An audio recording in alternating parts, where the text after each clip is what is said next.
America, the enemy has gone after him, and I feel honoured that I've got another comrade in the struggle. I've got another brother that is standing with me through thick and through thin. I've got a man that is not shucking and jiving, and is not bending down, is not turning the other cheek to our enemy. I've got a brother that can go on BBC Radio London and tell it as it is and feel no way about it. This guy, he does not bend and he does not bow. He does not scratch where he doesn't itch. He's uncompromising. And he's the same spirit that Dr. Khalid has put in him is the same spirit that he's putting in through the whole of the new Black Panther Party. I was listening to Minister Farrakhan sometime this year, and Minister Farrakhan referred to Attorney Malik Zulu Shabazz as one of our strongest young leaders to be found anywhere in the annals of North America, and that the black leadership should put all their weight and support behind Attorney Malik Zulu Shabazz. When you hear Minister Farrakhan referencing anybody like that, you know that's a very strong reference, because Minister Farrakhan is known throughout the world, and as a result of that endorsement, Attorney Malik Zulu Shabazz will be known throughout the world and will be following in the footsteps of Dr. Khalid Abdul Muhammad. So, as I introduce him to you today, I want you to listen keenly and carefully. I want you to bring back your questions, because there will be a question and answer session afterwards. And I want you to know that this man is your brother, and he's willing to champion the cause of black liberation and champion the cause of black theology with a revolutionary spirit. And don't be upset when I use the word revolution, because all it means is complete constructive change. When you revolve around, when you turn around, when you do a 360-degree turn, that is revolution. And all it is complete constructive change. So as I bring up my brother, I'd like you, the students in the UK, to give this brother a big black hand. Give a big black hand to that brother.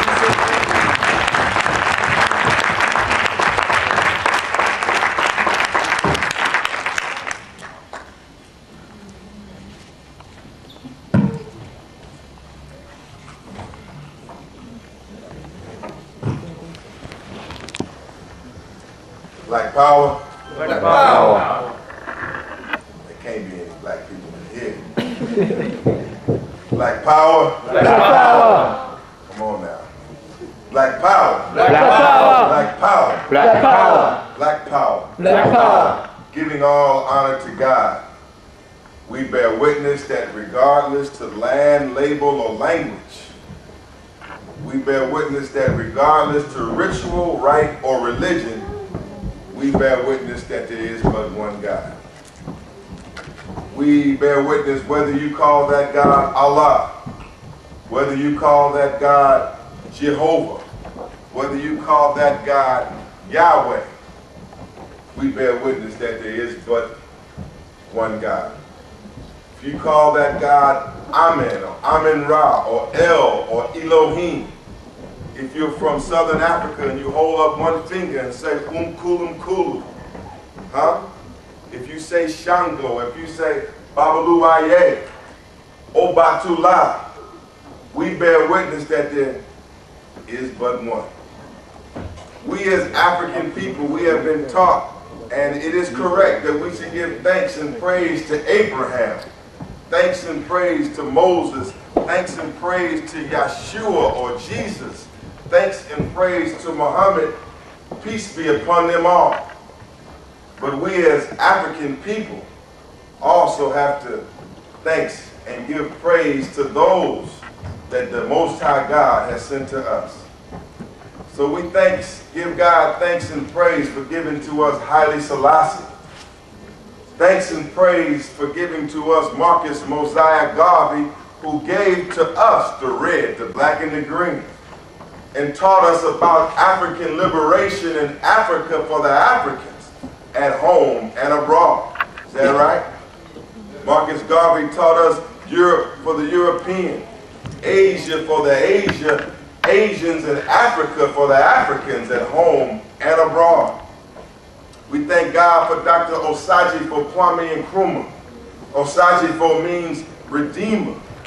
And Kwame Nkrumah, the Honorable Dr. Kwame Nkrumah, gave us an ideology of Pan-Africanism, meaning the struggle for the liberation and the unification of African people all over the planet.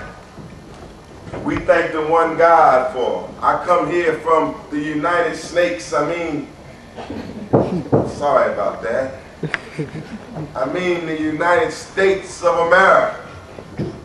And we thank God again for those that our chairman, Brother Huey, has mentioned, Harriet Tubman and Nat Turner, Honorable Elijah Muhammad, Malcolm X, and others. We here tonight, the new Black Panther Party, coming in the footsteps of a bold black man who picked up the gun in America. And he picked up the gun and said, arm yourself or harm yourself. Power to the people and death to the fastest pig. We come in the name of Huey P. Newton and some other bold black women and men that stood up as members of the original Black Panther Party. We also come in the name of one that has gone on, a great Pan-Africanist. He was known in the 60s as Stokely Carmichael, but he went all over the world organizing our people, Brother Kwame Ture. And again, I, like my brother, come in the name of a bold, bald-headed black man. He was named Dr. Khalid Abdul Muhammad, and he proclaimed to us, he did, that he came to give the white man hell from the cradle to the grave. And I bear witness he did just that, and I am just his student. And I greet you again, Black Power. Black Power. To the Muslims, Assalamu alaikum. Hotel. Shalom. Free the land. And black laws for all black people. Please give yourself a black hand. Please.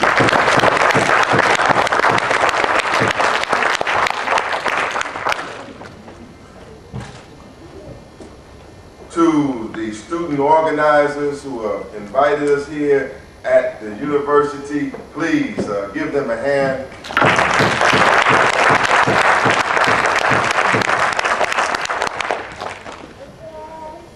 We won't be long, but we must be strong.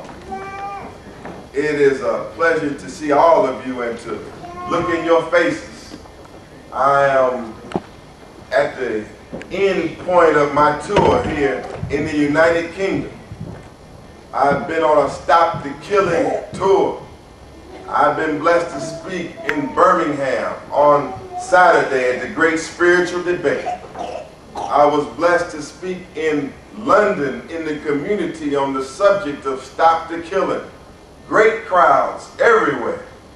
We were able to go into Nottingham. I didn't even know there were black or African people in Nottingham. But there's a whole lot of us in Nottingham, and we had a town hall meeting last night in Nottingham where we have been raising up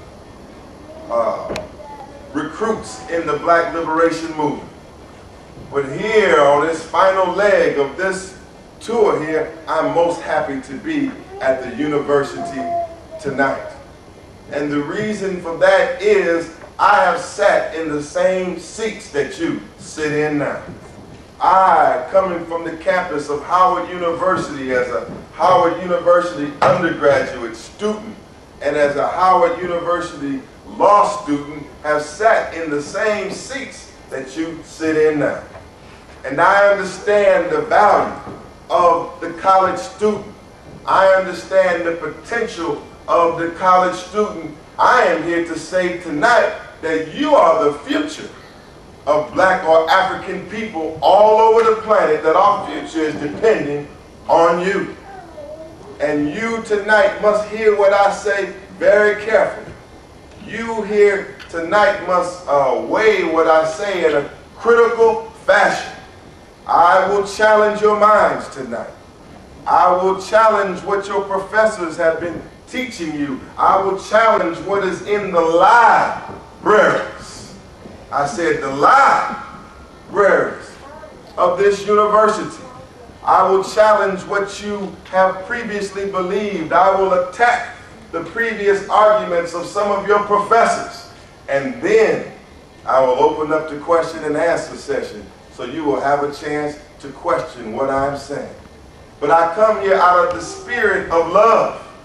I, as a barrister or attorney at law, a practicing attorney at law, one who can get down and throw down in the courtroom in America, but I'm also a revolutionary. I'm not just a lawyer, I'm a revolutionary lawyer. I'm here to tell you tonight, if you're planning on becoming a doctor, you can't just be a doctor. I'm Dr. Bob Smith.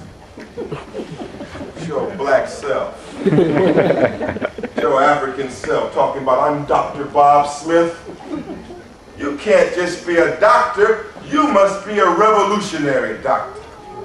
I'm here to tell you tonight, if you're going to become a barrister or a lawyer, you just can't be Attorney Steve Washington. You know how some of you guys get in the UK, trying to act like the British white folks. You can't just be, some of you, and you know who I'm talking about, some of you running around on this campus as black as you can be. Some of you as black, so black it looks like if you spit, you'll spit black ink. Huh? Some of you as black as my leader taught me as 150 million midnights running around on this campus talking like white people and trying to act like the British. If you're going to be an attorney or a barrister, you must be a revolutionary attorney or a revolutionary barrister, one that is dedicated to overturning the world of your colonial slave master. Huh?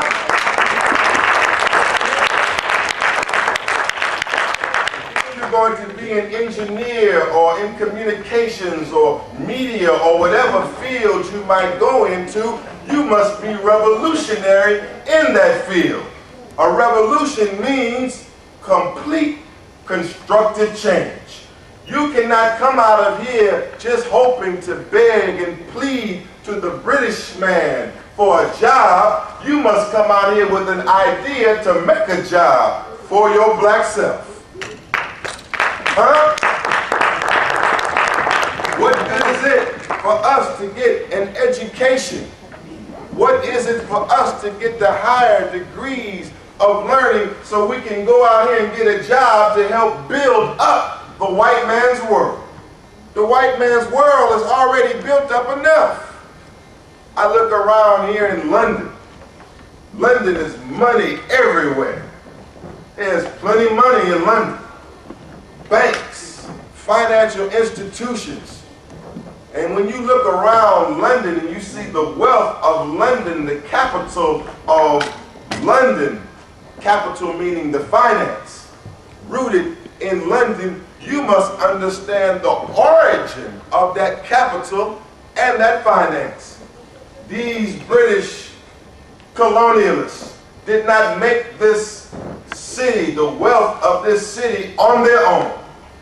They did not get it from some kind of hard work or an ethical or moral labor. But these British colonial criminal colony crackers got this wealth from the theft of the black man and the brown man and the yellow man's wealth all over the planet Earth. That's and right. You cannot build that up any further. You have to work to tear it down. Black power. Black power. Black power. Black power. You cannot come out of here with fear of the colonialist or the European. Your knowledge is to make you dangerous. Huh? Your knowledge is not to make you a better servant to your British master or your French master. Your knowledge is to make you dangerous so you may turn them out of power. Huh? The sun must have set on the British Empire, but it must completely set on the British Empire. And you must have your mind, you must have your focus on the freedom and liberation of your people. You cannot forget about Africa. You cannot forget about the Caribbean and your brothers and sisters in Jamaica and Trinidad and the struggle that you have to free them. Our people, African people, black people, we're like lions trapped in a cage. We're like lions trapped in a cage. You've been to a circus. How many of you in a circus? Put your black hand up. How many of you have been to a circus? Let me see your black hand. Huh? You've seen the lion in the circus. You've seen the elephant in the circus. That's not a real lion. That's not a real elephant. You have a little wimpy white trainer with his little whip, big mighty lion, and the little wimpy trainer is taking the lion and the lion is jumping up.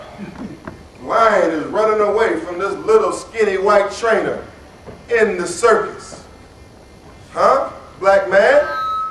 Telling the lion jump up, telling the lion lay down, telling the lion to roll around and do flips, while the little trainer whips the feet of the lion. That ain't no real lion.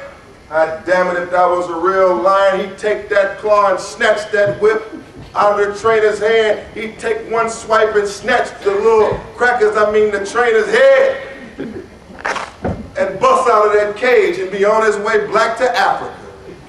You are a lion, but you are a lion, but you are a lion in captivity, black man. The Bible says that there's a lion asleep in Judah. You are asleep. Look at the elephant in the circus. Big, mighty African elephant. Strong African elephant with a little weak, wimpy white trainer. Big elephant jumping up, 1,000-pound elephant. 100-pound trainer, jumping up, making the elephant jump up, making the elephant do flips, making the elephant speak French, making the elephant speak English, making the elephant, huh? God damn it, damn it. If that was a real elephant, he would smash that little trainer, stomp and step on that little trainer, bust out of that cage, smash the crackers in the damn stands and be on his way back to Africa. Black power. Black power. You are that elephant. You are that lion. You are that one who has been stripped of power and now are in captivity. And you have been mastered through the process of fear. And the first thing that you, our future generation of, must get rid of is the fear of your colonial master. Black power. Black power. Black power. Black power. I didn't come here tonight to play games with you. I didn't come here tonight with a dance and a song. I didn't come, as my leader told me, to lighten up. I came to tighten up. I didn't come to beat around the bush. I didn't come to pin the tail on the donkey. I came to pin the tail on the honky. Right here at this university. I came to place the blame squarely where it belongs. Black power. Black power. I know you're not used to hearing our people speak like this, huh? But I'm a student of a bold black man who was a student of another bold black man. I've been taught by Dr. Khalid Abdul Muhammad. I've been taught and inspired by Minister Louis Farrakhan. I've been inspired by Marcus Garvey, Malcolm X, and the Honorable Elijah Muhammad, Kwame Nkrumah, Stephen Biko, and others. I didn't come here to play. You here on this campus, I am taught that what kind of student you are will determine what kind of person you will be later on in life. That if you are an apathetic student, that if you are a disinterested student, that later on in life, when you graduate, you will be apathetic and disinterested. That's right. If you are a revolutionary or a progressive or a conscious or an active student, then you will be a revolutionary, conscious, progressive, and activist black man and black woman in life. Is that right? What Yes, kind sir. of student you are now sets the standard for what you will be later. Huh? If you are on this campus and you don't have the mind right now, if you don't have a plan, if you don't have a strategy right now, how you will fulfill some kind of role to liberate African people, we can count you out for the rest of your life. And you will spend your whole life trying to get some corporate job, trying to get a job in Lloyd's of London or some bank, believing that if you be a good nigga, if you can just be a good nigga and separate yourself from the other niggas, then somehow you will be able to rise to the top of the corporate floor. And I damn it, 5 years from now, when you get your little job and you see that racism is so thick here that it can be cut and cannot be cut with a knife, and you get there and find out that there's a glass ceiling, that there are 2 rules in the corporate world, that there are the white corporate rules and rules for you, that there's white employment advancement rules, and then there's another rule for you, meaning that there's only so far you can go. And when the stress, the pressure, and the racism get to you, by the time you get up on one of them high floors, you'll be jumping out of the damn building. Because the psychological pressure, the psychological stress, the psychological impact of this racist world will be on you. So you should know now what you're headed for. And you should make a way for yourself. Are you thinking about if you're going to become lawyers? How many want to become barristers or lawyers? Put your hand up. How many want to serve in the medical profession or become doctors? Put your hands up. How many want to go in the field of science? Communications? Building, property, and other types of building. How many don't know what the hell they want to do? Changing your major every year, so your focus every 6 months. It's all right. But this is the time now. We got more hope in you right now than anyone, because you haven't sold out yet. You haven't had the opportunity to sell out yet. Now let's get a few things straight about on this college campus. Many of our brothers and sisters, many of our brothers, black men, you don't want the black woman. That's right. Come on, go ahead. Let's be straight. You don't want an African woman. You don't want a black woman. You don't want this woman from Tanzania or from Cameroon or from Jamaica or from Trinidad. You want a British woman. Why do people agree? You with your black self are happy as you can be when you got this blonde head, blue eye, straight up, straight down, fake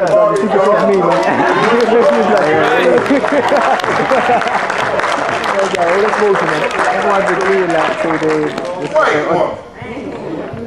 Out of your mind, walking around this campus in front of the queen of the planet Earth.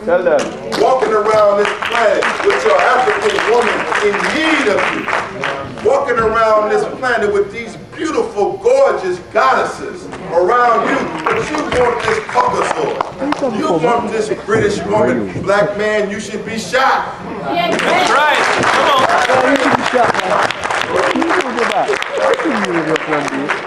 What the hell do you look like? I'm seeing, walking around, seeing you seem like you as happy as you can be. With Elizabeth and Suzanne. The daughters of your colonial master. The daughters of those who have robbed your people. Are you here teaching racial hatred, Mr. Shabazz? Hell no. I say like my leader, the white woman is all right for the white man.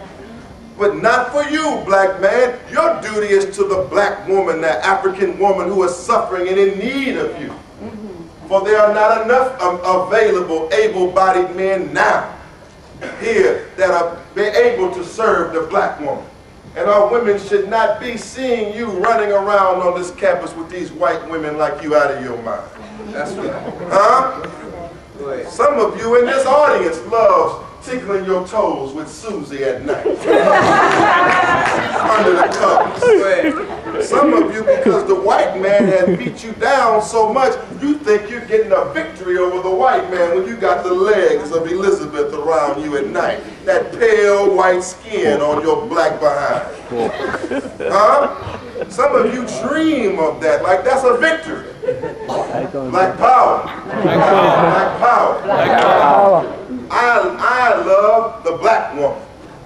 I don't want nothing else but me a black woman. The black woman again, the queen of the planet Earth, the daughters of Queen Hatshepsut. Huh? The daughters of Queen Tari, the daughters of Queen Nzinga, the daughters of Queen Ya Asante Wa. I don't want nothing else but a black woman. I don't want a woman that has to get some kind of injection to make her behind look all right. I don't want some woman that has to get an injection to make her lips look all right. I want a woman, I want a woman who has nappy hair, huh? Who don't have to get a whole bunch of, I'm not knocking you if you do, it's all right, but I don't have to have a woman that has to get her hair, take a whole bunch of chemicals and pour it in her hair. I can take a woman, huh? It's all right if you do, I'm still your brother, I love you. It's all right if you, it's all right. But we're saying there should be no need today to have a hot comb burning off the side of your head. Trying to be in the image of your colonial master. The number one thing that they have done is to colonize our minds. Your mind is under colonial occupation. I love you, don't get mad, but you're still wearing the white man's name. We here in the year 2004, as black as we are, as African as we are, we're still running around here saying, as black as we are, my name is Bob Smith. My name is Stephen Jones. Brother Martin. Huh? Wearing the white man's name. You're not Elizabeth. I know your mama gave you that name. This is a colonial name. Do you see British people, white people running around here? If a white boy walked in here today and said, hey, my name is Lumumba Kenyatta, you would just bust out and fall out on the floor. That would seem outrageous to you. Huh? If a white woman came in here, huh, and said, my name is Ya Asantewa, you wouldn't believe that. You would think that's a joke. But to them, you look like a joke. True. Wearing their names. True. Meaning that giving them the sign that I'm still your master. I don't give them the gratification or the satisfaction of believing that they are still my master. Sister, when you get a divorce or one of your parents have gotten a divorce from a husband, the first thing they do is what? Drop that man's name and say, I don't want nothing to do with that man's name. You must take on your own African name, your own African cultural identity. I don't care what you think about Africa. I don't care what they say about Africa. I don't care what the hell's going on in Africa. I say Africa is great. True. I say Africa is beautiful. True. I say Africa is the origin of all civilization, and that we must latch on and embrace our African culture, that you cannot run from Africa unless you run from yourself. Huh? Black power. Black power. Just give me a few minutes and we'll open up. I know some of you in the audience look like you disturbed by what I'm saying. I come here to disturb your mind. I come here to bust you upside your head with the truth because I love you. And I know that we've been lied to too long. I'm not one of these handkerchief head leaders. One of these. You've seen some of these shoe shine and tap dancing leaders. come here with a bowl of porridge, lying to you. I'm a revolutionary. You must be revolutionary. Black power? Black power. Black power. Black power. Look, in Africa, Nigeria, black man, judge, on the bench, judge in the courtrooms of Nigeria, other parts of Africa, jet black, blue black, purple black, black man, sitting up there with a white wig on his black head. With a white wig, looking like he's Duke so-and-so. Huh? That's crazy. That's crazy. We must throw off the colonial mind, throw off the colonial name, throw off the colonial mentality, and get back to black. What is black? Some of you say, I'm not black. I don't want to be black because I looked in the Oxford Dictionary. Huh? I told you about these libraries and the dictionary. You've been getting the shaft in these books. Black, according to the white man's books, means negative. Huh? If he wants to set you up or put a negative spin on you, he says he's going to blackball you. If he says he's going to bribe you, he says he's going to blackmail you. If it's a stock market crash, he calls it Black Tuesday. Everything negative he puts in front of it is black. But black power means to define, defend, and develop. You should have your notepads out today. Professors here, it's not these professors that are hired by the white man. It's professors from Almighty God and their ancestors. Black means color, culture, and consciousness. Black means color, culture, and consciousness, and a connection to the Creator. Black also means original and universal. Huh? Color, culture, consciousness, a connection to the Creator. That's how we define black. That was given to us by Dr. Maulana Karim, one of our great African scholars and the founder of Kwanzaa. Black also means universal and original. Let's start with universal. Black means universal. All over the 196,940,000 square miles of the planet Earth. The original man and woman anywhere on the planet Earth is the black man and the black woman. Anywhere on the 57,255,000 square miles of land, coming up out of the 139,685,000 square miles of water on a planet that weighs 6 sextillion tons and is spinning at 1,037 1/3 miles an hour at the heat of the sun, which is 14,072 degrees, and sends a light traveling at 1,086 miles per second, causing that planet again to spin at 1,037 1/3 miles an hour. On that planet Earth, you are the original man and the original woman everywhere on the planet. Huh? You are the original man and the original woman. God ain't no pop-up toaster God. Pop up some Chinese people here, and pop up some white people here, and pop up some brown people here, and pop up some African people here. Hell no. All DNA, all human life goes back to the black woman. Every human being on the planet, no matter where they are, whether they be in Siberia or Alaska or Asia or some part of Vietnam, all of their genetics go back to you, black woman. You are not some itch with the B in front of it. You're not some whore. You're not some woman to cast aside. You, black woman, are the origin of all life.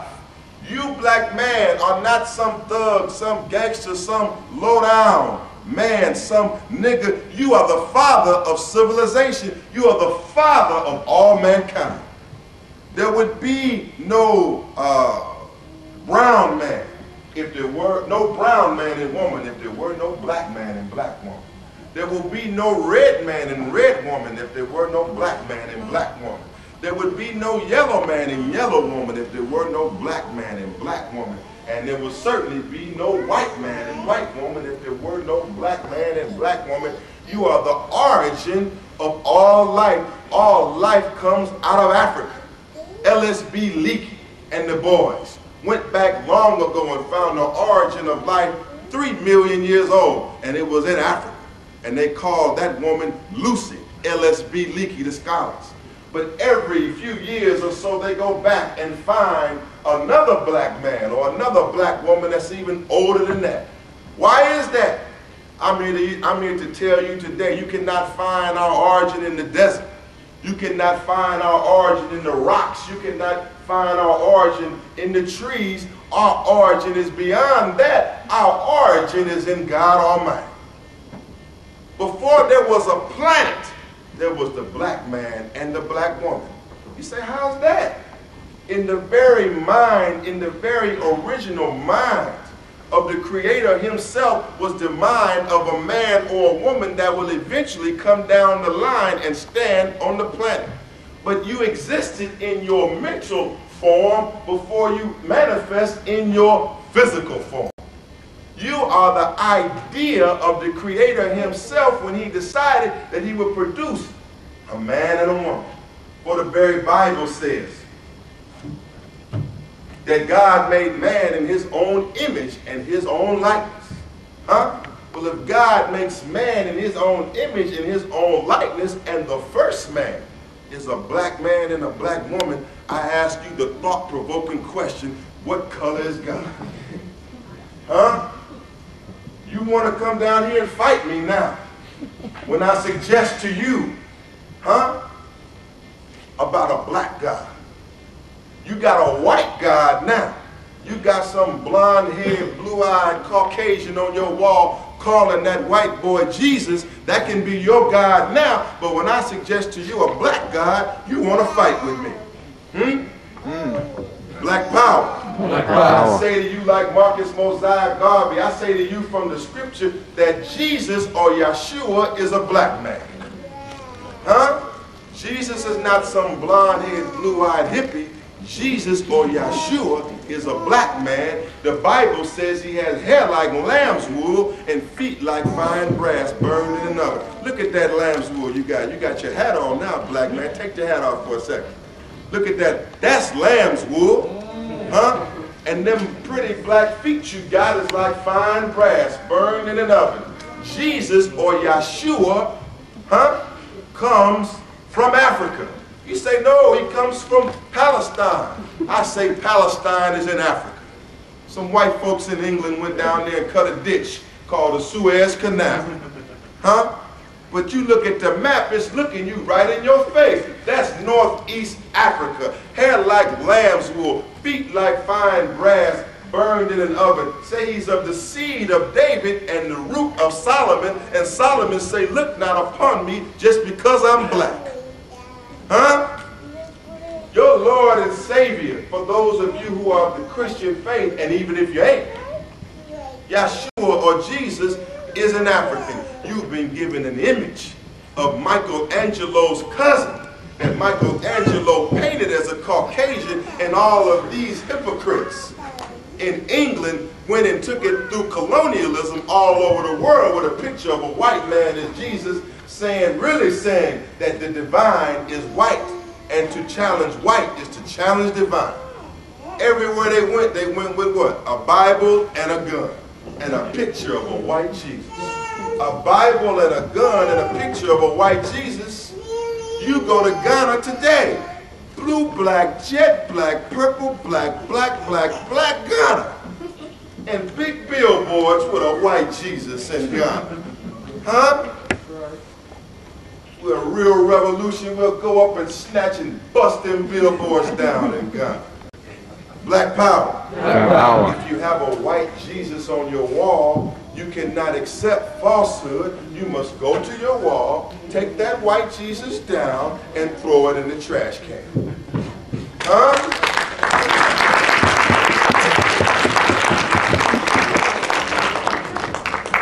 Revolution starts first in the mind. I'm working on your mind right now. I'm working on your thought conceptions and preconceptions right now. Then I will open up and allow you to question what I'm saying. Look.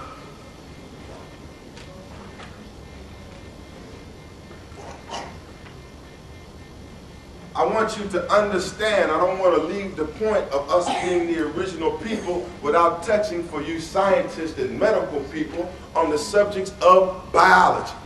How many of you have heard of Dr. Francis Cress Welsing? Truth.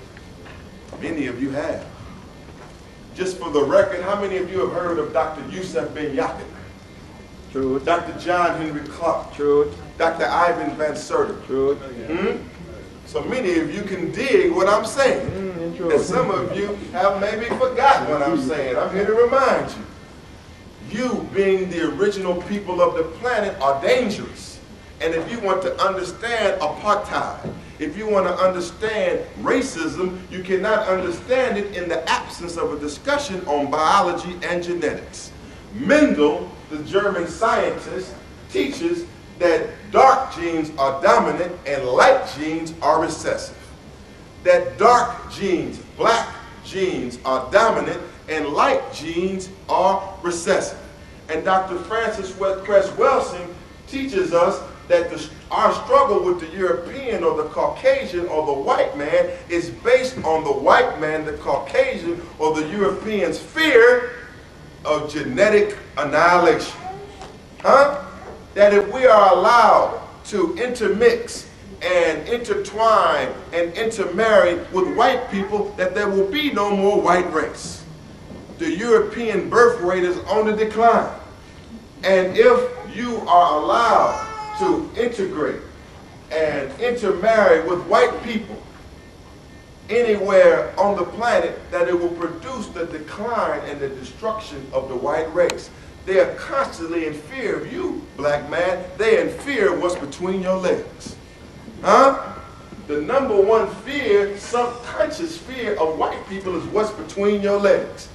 You've seen in America the shocking pictures of black people being hung from trees, hung and lynched. But one of the things that they frequently do when they hang us and lynch us is they cut off the male organ of the penis of the man. Consistently, they will cut off the male organ or the penis of the man as a sign of their fear. Sometimes they take it and they take the male organ and they will shove it in the mouth of the victim that they have killed. Other times they take the organ of the black male and they place it in a jar with an inscription on it warning about this is what happens, or this is what would have happened, or this is what happened then if you challenge the white man. They are in fear of your genitalia. They are in fear of your power. Now the white woman loves it. Black power. And don't you, any of you, think you being revolutionary because of what I'm saying. You think you're going to drive out the white race by going out here with Susie and Becky. Thinking you're being revolutionary. Some of you have that look in your eye right now. That lust. It's like a disease, a lust for the white woman. I saw a brother in Northampton. Was that it? Coming back from Birmingham. And he was with his white buddy. And it looked like he was just salivating over the white women. He had him a few drinks. And he was out there with his white buddy and all these white women, and it looked like he had lost his mind. He had lost his mind. You can't use that as that excuse. The white man has a fear of genetic annihilation. So he sets up apartheid. He sets up division between the races to keep you away from his woman. So it's obviously he's losing control today. Black power. Black power. You are powerful. What I'm saying, you are powerful. Everybody ain't equal. I'm not one here to tell you that we're all equal and we're all the same. That's garbage. I'm here to tell you, not only are you not inferior, but you are in fact supreme. That's right. They accuse me of teaching black supremacy. I say you are supreme. Biologically and genetically, you are supreme. Well, how so? if two white men and two white women get together, they can do it all day and do it all night. They can only produce a white baby. Huh? They can do it all day, do it all night. They can have orgies. All they can produce is a white baby. If the brown man and the yellow man and the yellow woman get together, they can do it all day. They can do it all night. They can only produce a yellow baby or a white baby. If the brown man and the brown woman get together, do it all day, do it all night, they can only produce a brown, a yellow, and a white baby. But you, black man and black woman, if you get together, you can produce black, you can produce brown, you can produce yellow, you can produce white, you can even produce something that's whiter than white, an albino. How many of you have seen an albino? A black man, white with all white features, 180 degrees opposite. All life comes from the black man and the black woman. You are a supreme individual. You are supreme. And I'm telling you, this is why you have been attacked and are being attacked today. The white man has only been here a little over 6,000 years. You've been here millions of years, but the Caucasian has only been here 6,000 years. How many of you are into the Bible? How many of you are familiar with the word in the Bible? Huh? The Bible is a 6,000-year-old book, and I'm here to tell you that the white man, the Caucasian, ain't been here no more than 6,000 years. Now, you've been lied to in your theology class. How many of you are theology students? Or will be? You've been lied to in your theology. You've been told that Adam and Eve are the first humans. Huh? Adam and Eve are the first human. Jesus was 2,000 years ago. Moses was 4,000 years ago. Adam was 6,000 years ago. Adam was the first man, and Eve was pulled out of the rib of Adam. Now that's a lie if I ever heard. That's a lie. How could man and woman be 6,000 years old when I just told you that white anthropologists and scientists have placed the origin of man at millions of years old? In the book of Genesis, it says that God, that it was Adam and Eve, right? And that Adam and Eve had who? Who? Talk black to me. Cain and Abel. Adam and Eve produced Cain and Abel. So it's supposed to be 4 people on the earth, right? And what happened with Cain and Abel? One killed the other. Cain killed Abel, right? So if Adam and Eve had Cain and Abel, and Cain killed Abel, then there's supposed to be 3 people on the planet, according to what we have been taught, right? Well, if Cain killed Abel, then it says Cain went into the land of Nod and took a wife. Huh? Now how in the hell if it's Adam, Eve, Cain, and Abel, Cain killed Abel, how Cain gonna go into the land of Nod and take a wife? You've been lied to, tricked and bamboozled. Cain went into the land of Nod and took a wife because there were people on the earth before Adam. Have you heard of the pre-Adamites? Have you studied the pre-Adamites? It says, let us make man. Let us. Who is the us? Huh? He starts out speaking in the singular form, that I will create everything. The God talking in the Bible. But when he gets to man, he said, let us. Who is the us making a man? The land of Nod, where Cain went to take a wife from, Nod means asleep. You may not have heroin over here, do you? You ever seen somebody nodding on heroin? Huh? You seen somebody nodding on heroin? Nod means asleep. And that's where you've been. The white man is the Adamite. The Caucasian is the Adamite. You are no cursed seed of Ham. Ham looked at Noah in the tent. I mean, this is baby knowledge. Ham looked at Noah in the tent, and Ham was cursed. The Hamitic hypothesis, the justification for the enslavement of the African by the so-called Jewish rabbis and the Christian scholars who say that we are the cursed seed of Ham. I'm here to tell you that you were before Ham and before Noah. And Ham could not be cursed and turn black. You were before Ham, you were before Noah, you were before Adam. You were before Adam. Adam ain't but 6,000 years old, and the white man is only 6,000 years old. You built the city of Thebes, Thebes, within 10,000 BC. You were building pyramids before Adam. King Khafre, King Khufu, building pyramids in the Giza Plateau. Egypt, the black name of Egypt is what? Kemet. Look like we got somebody know something here, huh? The black name, the real name of Egypt is, huh? Kemet. Talk black to me. Hey, I am black, man. I speak with a British accent, okay? No, I'm talking to you. You got it. I'm talking to them. Kemet. Let me hear you say Kemet. Kemet. Kemet means black, huh? And it was in 6,000. I'm talking about, my whole subject is the power of black history, huh? But Kemet, or Egypt, was founded by a black man from Ethiopia named Menes Aegyptos. You read Chancellor Williams, The Destruction of Black Civilization. He teaches us that 6,000 years ago, around 4,000 BC, when first the entire continent of Africa was called Ethiopia. And Ethiopia means land of the black and the burnt-skinned people. But Menes Aegyptos sailed down or up the Nile and founded what's called Kemet.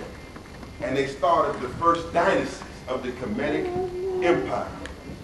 And in that glorious black dynasty in Kemet, we built pyramids that still today are the wonders of the world. You see these little castles they got up here? These castles are falling apart.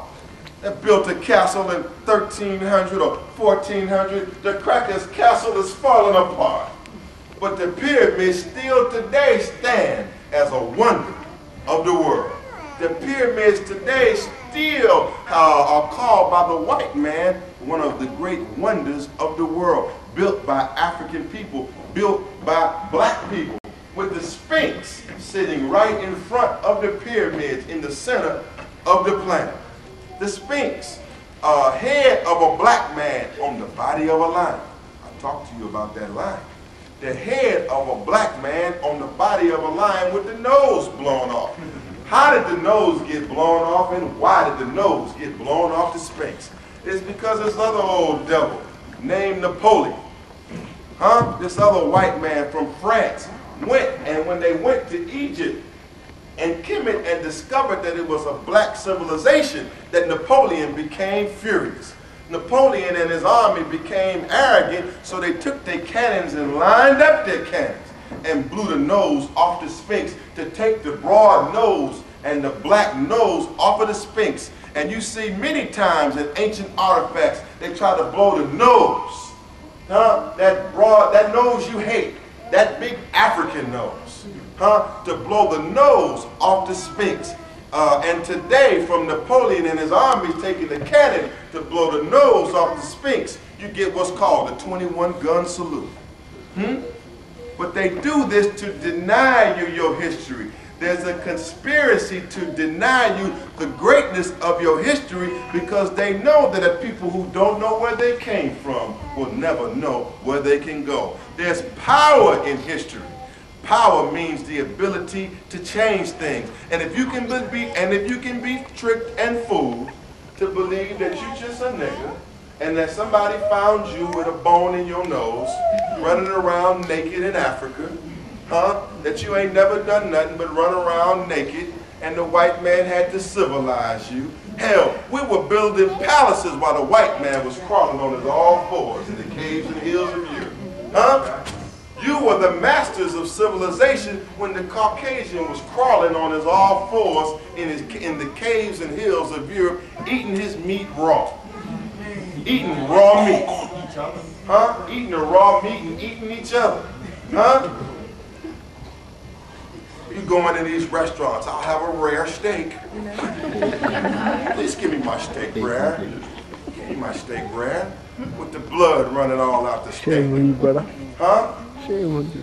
Rare means raw. As soon as the steak comes, like my leader taught me, as soon as the steak comes, you look at all that blood running out that steak, you say, I ain't order this. trying to act like the white man you heard next to you ordering a big rare raw steak. The white man came up eating raw meat because he didn't know the science of cooking food. The white man came up in the caves and hills of Europe not knowing mortuary science, when you authored what's called mortuary science, the science of architecture, the science of law, the science of language, writing, and religion all come from Africa. All come from Kemet or Egypt or Kush or Nubia or Ethiopia. That's where it all began. Black power? Black power. I'll be through in a few minutes. But I know I've shook some of you up. But I come to tell you the power of black history. I come to tell you the power and the greatness of African civilization and to raise your hopes for the future. Eating each other. Cannibalism. AIDS in Africa. AIDS in Africa. We'll talk about this in the question and answer session. Ain't no history of, ain't no heroin, ain't no history of intravenous drug use in Africa. Needles going around in Africa. There are two ways that AIDS is spread, by needles and really by homosexual activity. I know they man sizzling. Good. I know they man sizzling. But I'm going to sizzle up here as well, damn it. Can't duck these issues. But in the African society, there's no history of this tradition of a black man getting in the bed with another black man. How crazy you look. Big black man in the bed with another black man, smooching and kissing on another black man. Are you homophobic, Dr. Shabazz? No, I'm not homophobic. I just don't believe that the black man should be putting his penis in the behind of another black man.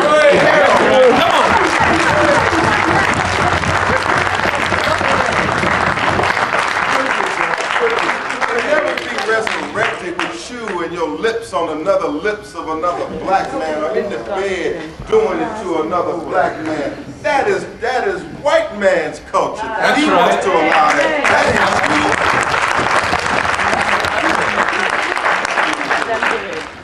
I ain't left you out, black woman. I'll cut you a break for a second. Since you want to now use the excuse that there are no men. No men, so Jane is my girlfriend. Jane is my girlfriend, so there are no men, and y'all in the club dancing and kissing and all of this. Okay, we'll leave that to the side right now and give us a short time to say, get them. Get them. We love you, black woman, and we ask you to give us the opportunity to help get the black man back together. So then we will remove that excuse. Black power. Black power. Black power. Black power. We love you regardless to your sexual orientation. We love you. We love you. There's no doubt about it. Every black man and every black woman, regardless to sexual orientation, we love you, but we must have a revolution. We must have a change, and if we must have a change, that means we have to destroy much of what we are in order to build something new. Black power? Black power. Black power. Black power. I'm getting ready to wrap, and I'll take your questions. Look at the bold black man on the continent of Zimbabwe. Look at the bold black man, Robert Mugabe. Look at this black man who is now, he may be hated by the British. He may be hated by old Tony Blair. God damn it, but he's your brother and mine, our king and our revolutionary warrior, Dr. Robert Mugabe.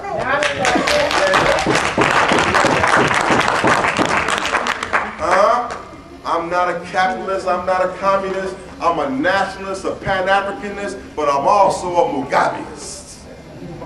I'm a Mugabeist, and I believe in Mugabeism. I believe that Cecil Rhodes was a murderer. That's right. I know that Cecil Rhodes was a robber. Don't go around here thinking you've achieved something if you become a Rhodes Scholar. Cecil Rhodes was a murderer. Cecil Rhodes was a criminal. Cecil Rhodes and the boys have the blood of the black people on their hands, and Robert Mugabe has taken a stand to take the land from the no-good British colonial slave master and colonial master and give it back to the people. Give it back to the people. If we had more leaders like Robert Mugabe on the continent of Africa, Africa would be free. If the philosophy of Dr. Robert Mugabe would spread throughout Africa, we would be able to take the land and the resources back from the colonial slave master, take it back from these Swiss banks, take it back from these European banks, and put the money and the resources back into Africa. Crazy as hell. We gotta buy food. We sitting here in the most richest, beautiful country, agriculturally, potentially prosperous nation on the earth, and we gotta buy our food from Europe. We gotta buy some gas or some oil from Europe, and it's right here under your feet. Huh? Some of you are into mining. Some of you will be into engineering. Some of you will be into agricultural science. We cannot continue the brain drain from Africa, where all of our greatest minds, our greatest skill, take all of our skill and go out here and give it to the white man. We must put our brains and our mind and our focus back to Africa if we're ever going to get free. Huh? We cannot continue the brain drain, continue the brain strain. Dr. Robert Mugabe is setting an example. Now in South Africa or Azania, they have the philosophy. They say, we want our land back too. The sham independence in South Africa wasn't real independence. That's right. Nelson Mandela freed South Africa. Please. I don't give, look, Nelson Mandela ain't my man. I respect Nelson Mandela, but he ain't my man. Damn it, I'd rather have Winnie Mandela. That's right. You give me Winnie Mandela, huh? And we can cry out Amandla, huh? Ingwetu. Huh? Winnie Mandela is the one. Winnie Mandela is the freedom fighter. Winnie Mandela deals with these times. Winnie Mandela is for true freedom. Nelson Mandela just let the white man run away with the whole store. Black power. Black power. Then I don't like the way he dissed his black wife. Huh? You have the power. Huh? Today, you must remember everything that I have said. And even though some of it may be painful, some of it may bust up your personal relations, some of it may bust up certain thoughts and ideologies that you have in your mind, you must embrace everything that I have said today, because you are the generation of change. There's no accident while you are in this room tonight. There's no accident. There's something in your family background. There's something in your genetic makeup that caused you to be here today. You are not here by accident. You, like me, I don't have a pessimistic attitude about the liberation of our people.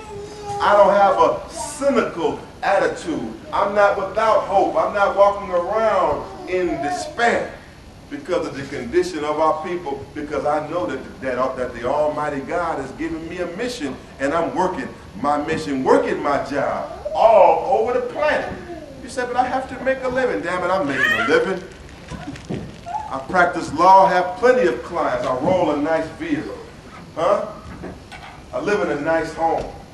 But that does not stop me from taking a stand for my people. You can't be all materialistic and not be realistic. Right. All materialistic and not realistic. You just want a job. You just want some money. Huh? You stand up for your people. You'll have everything that you need. Huh? In the universal womb. The womb is like a giant universe. And in the universal womb, there is always one that is coming to birth to answer the cries of our people. Our mothers and foremothers, our fathers have labored much. You think you're here at this university campus because of yourself, huh? You think you're so smart, huh? Because you got good grades and good schools, and you think you're all that, huh? You're not here because of that. You may be here in part because you have some smarts, some genius in you. But damn it, you're here because your parents couldn't be here. You are here because some of your parents were denied these universities. You're here because some of your parents had to clean the diapers of white folks, or British folks, or European folks, to struggle to put some pennies together for you to be here. Somebody struggled. Somebody died. Somebody had to take insults, abuse, discrimination to pave the way for you to be here, and you cannot turn your back on those who allowed you to be here today. You cannot get bourgeois. You cannot believe that you are above your people if you become a lawyer and your people are in this condition. The white man's just going to look at you as a nigga lawyer. Huh? If you become somebody great, you will only become a token. And you don't want to become a token. A token is something you put in a subway, right? It's just a token, huh? A token is a symbol. A token is a sign. You don't want the token. You want the real substance of complete and total liberation. You want to make something meaningful out of your life. Black power. Thank you for listening. Black power. Black power.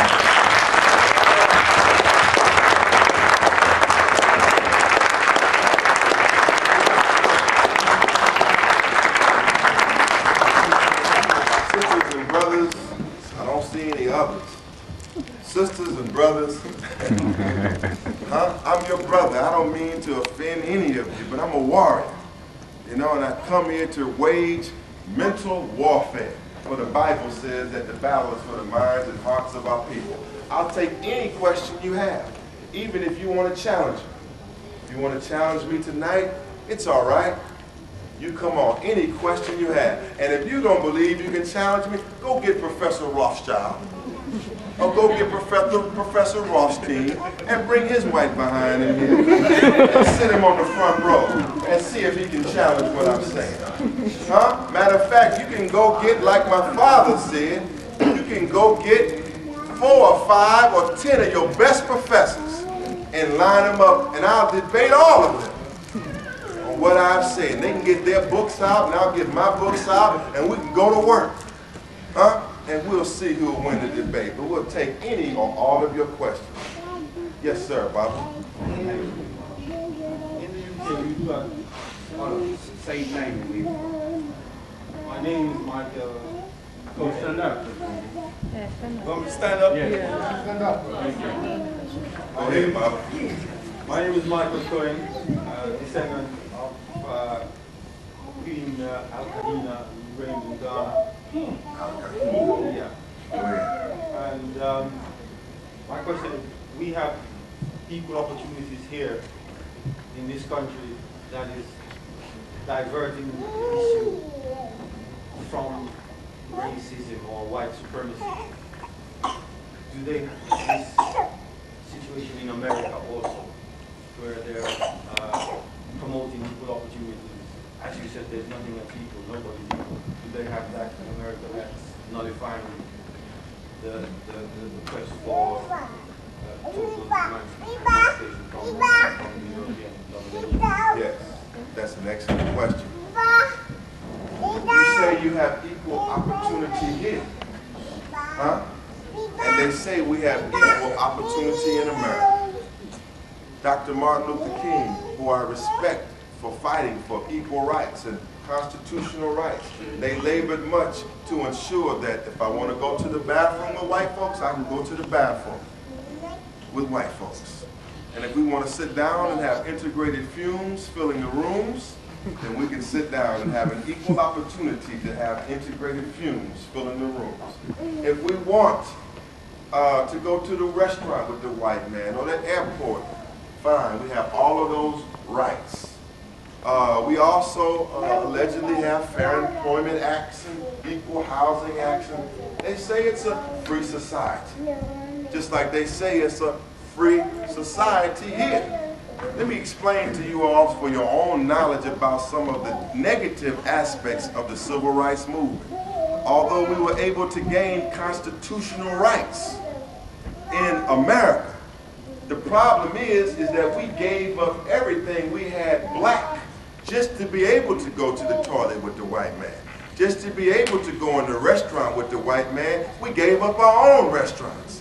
When the period of segregation was in America, we were forced to build our own restaurants. We were forced to build our own transportation systems.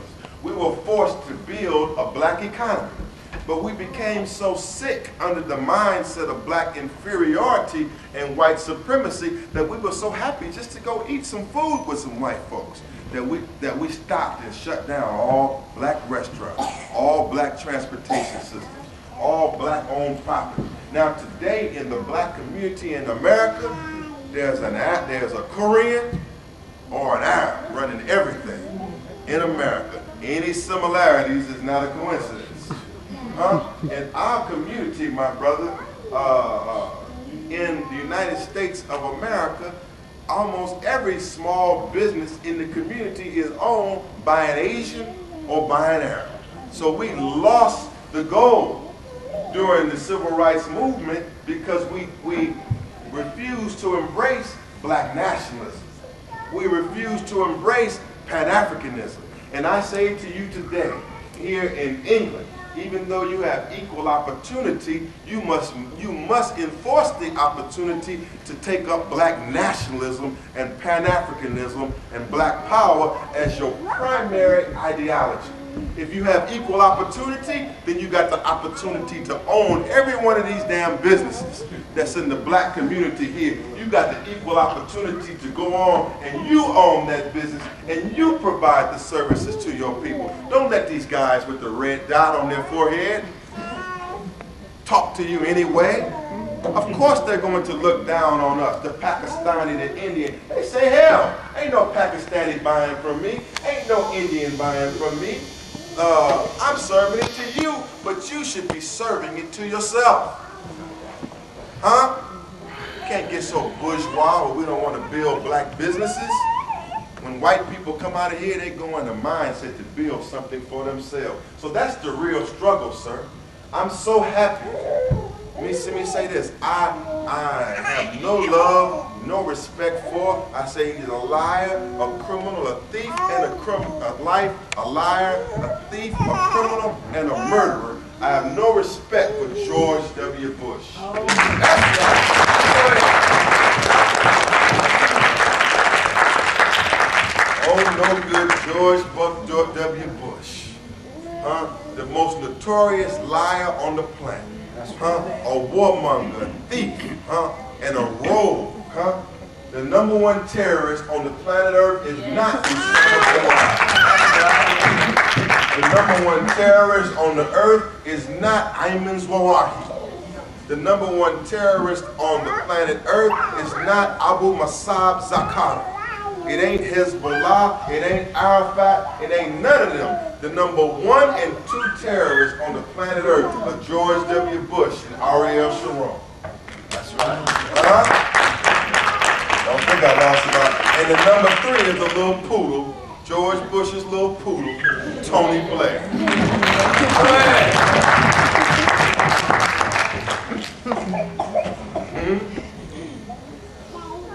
These guys are terrorists, these guys are criminals. And we can talk about the Iraq War, and I'll tell you why the Iraq War will never end. But I'm here to say this. I'm not at all sad because George Bush has been reelected and old John Kerry did not win the presidency. Every time in America we get a liberal white man in the office of the presidency, we lose the desire to do anything for ourselves and lay back and start hoping that a liberal white man is going to help us. Liberal white folks can't do nothing for you today. So today you saw the electoral map in America. It was all red, all conservative, all Republican. White people in America are saying today, even if we have a president who's a liar, even if we have a president that will get our young men killed by the thousands in Iraq and maimed and injured by the thousands in Iraq, even if we have a crazy cowboy president who will get $200 billion spent in Iraq with deficits mounting at home, even if we have an idiot, a fool in office, as long as he can keep the niggas in place and keep white supremacy on top, then we'll back that man, George W. Bush. This is what the white man is telling us in America. And so now we don't have a choice. The Democratic Party as a national force in America is dead. The Democratic Party, we did everything. You saw Puffy on TV, Puff Daddy. Vote or die. Vote or die. Vote or die. Well, you voted and you're still dead. You voted and died. Look, do you know we voted like we never voted before in this past election? All black people came out to the polls with soul. We voted at 115% rate. 115% rate, meaning way beyond where we expected to vote. All Russell Simmons and Puffy and the rappers and everybody. Vote, vote, vote. We can vote, we can make a change. We can vote, we can make a change. We voted, voted, voted, voted, and voted. But guess what? The enemies voted and voted and voted and voted and voted and voted and voted. So white ran nation. I'm coming black. A white ran nation. So now we have but two choices in America. It's either conservatism and republicanism or black nationalism. Huh? We are forced now to do something for ourselves. We cannot depend on a government handout. We cannot depend on welfare. We cannot depend on a liberal white man. We are forced, like the children of Israel, to separate and to do something for ourselves. This is what you're facing all over the planet. The white man, the European, is tired of giving you welfare. He's tired of giving you handouts. And either you're going to do something for self or die. So I don't say vote or die. I say organize or die. I don't say vote or die. I say stand up and fight and do something for self or die. Yes, sir. And then I'm coming to the brother over here. Yeah.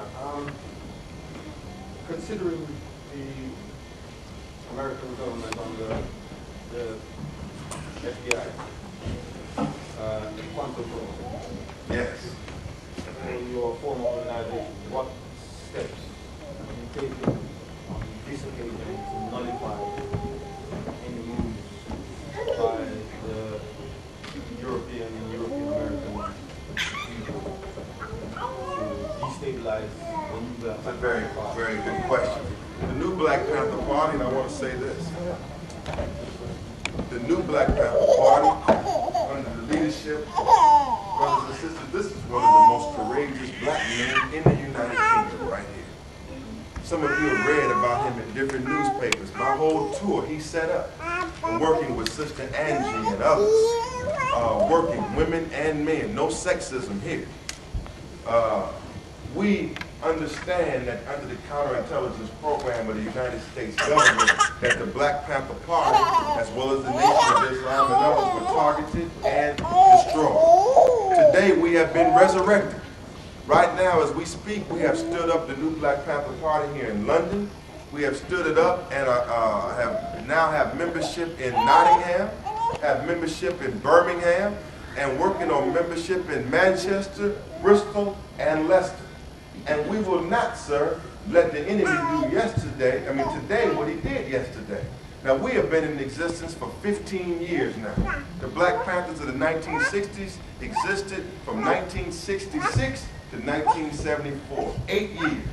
And at the end of those 8 years, they made many gains and took some losses. We say history is best qualified to reward our research. And if we understand what happened yesterday, that we shall not let what happened yesterday go down today. My brother, today, the number one difference between the new Black Panther Party and the Black Panthers of the 60s is that we are a spiritually based organization. I got you, King, right there. Matter of fact, let's do this. You keep track. I don't want to miss or diss anyone out of order. How many have questions? Put your hands up.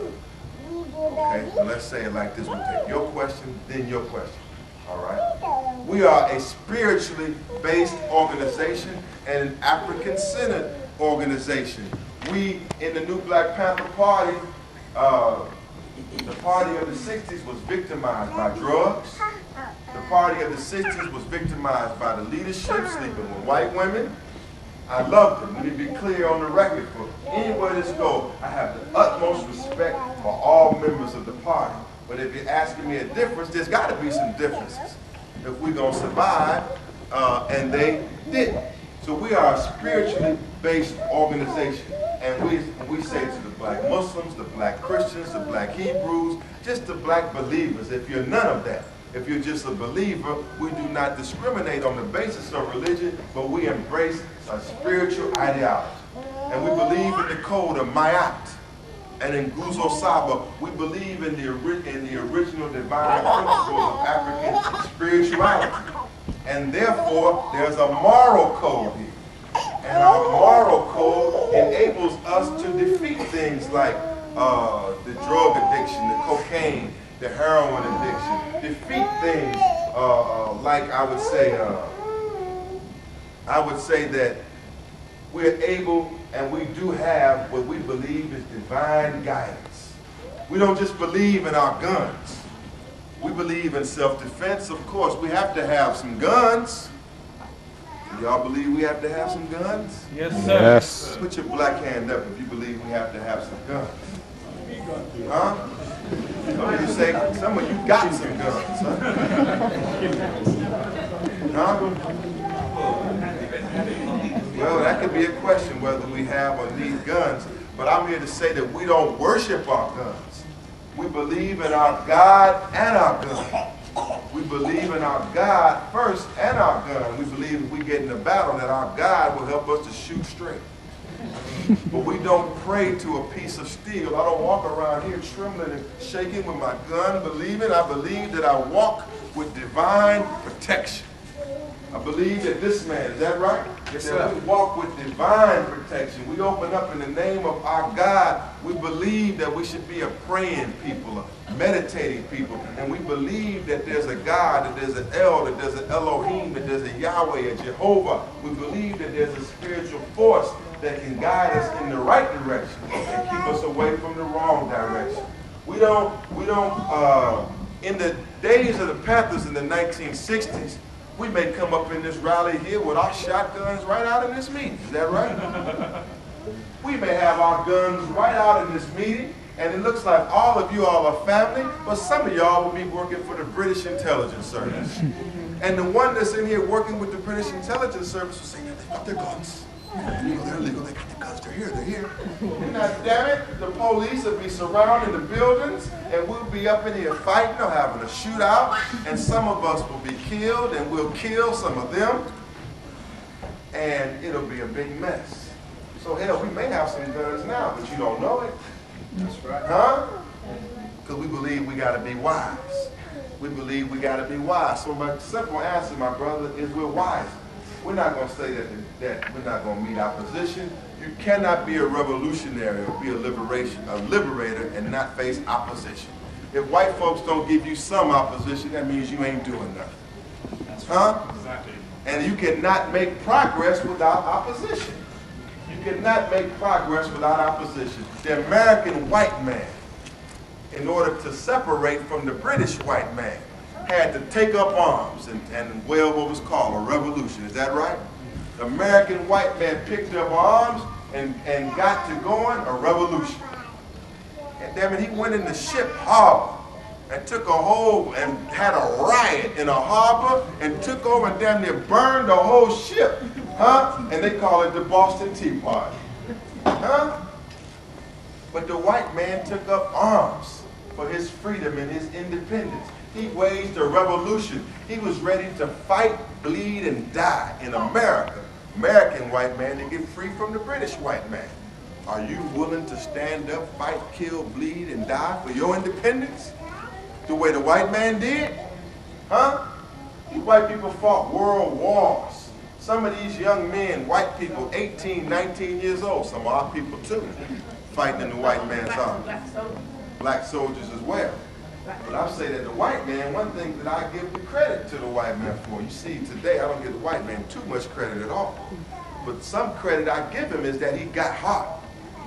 He got courage. If he's going to fight for his nation, he's ready to die for his nation. That's right. His young man hit that beach at Normandy, hit that beach at Guadalcanal, hit them beaches in Sicily, hit them beaches knowing that the Germans had artillery guns and planes bombing the beach, knowing that he's going to die as soon as he get to the beach. And the ones that hit the beach, Johnny Ho! Hit that damn beach and died knowing that they were paving the way for some soldiers behind them. Huh? How many of you are willing to make the necessary sacrifices so that a future generation will not be subjugated to this second-class citizenship, and so that we don't have to see Africa in its condition? So my brother, yes, we do everything we can to be spiritual and divine and to protect our membership from the attacks of the enemy. But we know that there's going to be opposition, and opposition is necessary to achieve success. I was told to come to England and to be a good boy while I was here. Did you know that? I was told that I should only speak on topics that are of importance to the black community, and that I should not stir up racial hatred or speak about the Jews. Huh? The Jews told me this. The Jews. So-called Jews. The what? So-called Jews. Huh? The so-called Jews. Why The do you apostle say, Jews. why do you say that? They are not the true Jews. Go ahead. We are the original people. And the so-called Jews... Synagogue of Satan. Sorry? They are from the synagogue of Satan. That's right. Huh? Somebody look like they know something. You're a student, sir. That's right. But you're good students. Do you know that on college campuses in America, when I asked them about Francis Cress Welsing, I've been in the audience last week in New Jersey, with a whole audience like this, and not one of them knew who Francis Cress Welsing was, or Dr. Ben, or anything. Many of them have been put to sleep. So you have an advantage. One thing about you taking advantage of this educational system here, many of you have a lot of educational credentials. And some of you have been studying knowledge that you can't get in these universities. I mean, y'all a step ahead of us. The white man made us all the way slaves. Some of you can't say that your parents or great-great-great-grandparents were ever enslaved. Huh? This racism here is entrenched, but it's a little more subtle. You come to America, these chalk-chewing, tobacco-chewing, OR-wearing crackers, you go in their neighborhood, they'll be calling you a nigger outright. Huh? So look, you have an advantage. I was told to be a good boy, but the Holy Quran in the 5th surah in the 67th verse says, Allah talking to his messenger, the God talking to Muhammad, he says, O messenger, deliver that which has been revealed unto thee from thy Lord. And if thou doest not, thou art not my messenger. And Allah will protect thee from men. Huh? This is saying in the surah of the Quran, God talking to his messenger saying, look, I got a contract with you, but I'm also issuing you a warning. You must deliver that which I have given to you. Otherwise, I'm going to take your title away. I'm going to strip you of your post as my messenger. If you don't stand up and deliver that which I have revealed unto you. And then he says, I, Allah, the God, will protect you from men. This message I'm giving you tonight is a message of divine. The message that we're giving you tonight of Kwame Nkrumah, Marcus Garvey, Elijah Muhammad, the message of black liberation is just as divine, just as godly as the message given to Jesus, Abraham, Moses, or Muhammad. And you have a duty. You have a duty and I have a duty to deliver this message. And I don't fear the British intelligence. I don't fear the Jews. I fear God and God alone. And have seen through this trip that God will protect me from men or protect me from the white man. God will protect you, but you must also deliver this message. You must take this message throughout the UK, man by man. Brother. My name's Julian, and I live in Brixton. First of all, I just want to say thank you very much for sharing your wisdom. Thank you, man. Fear of God only. I just wanted to pick up on something you said earlier about Jesus, and it's been making me think over the last few days that if Jesus is black, or if Jesus was black, then that means the Romans were white. And at that time, it's a good example, one of the first examples of a black man being persecuted in a white society. That's right. And you still see the same thing happening today. If a black man wants to get up and put himself closer to the things which are associated with God and with intelligence, then he will be persecuted because he's not staying in his place. And what I wanted to ask you is if you had any more kind of insight into that situation, into what was happening at that time. So I read something recently that said that maybe Jesus was up against so much because he was a revolutionary, because he was actually trying to tell people in Rome that they weren't doing the religion, they weren't conducting the religion in the right way. He was trying to tell them how it's really supposed to be done, and that's why he was having so much problems. So I just wanted to ask if you had any kind of insight or knowledge into that period of time. That's a good question. Give him a hand for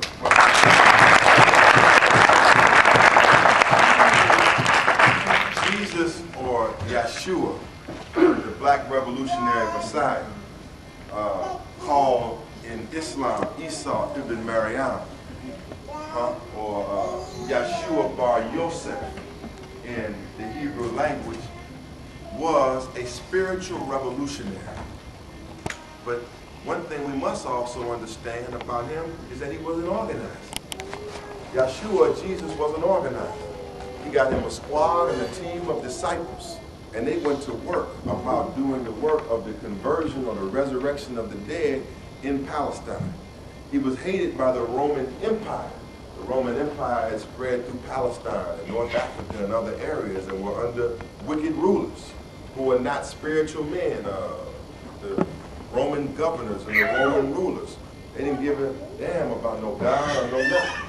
So yes, he was a threat to the Roman Empire, but the highest threat was from the so-called Jews, who he was opposed by in that day. Some of those Jews had come out of the caves and hills of Europe, and they were also white Jews.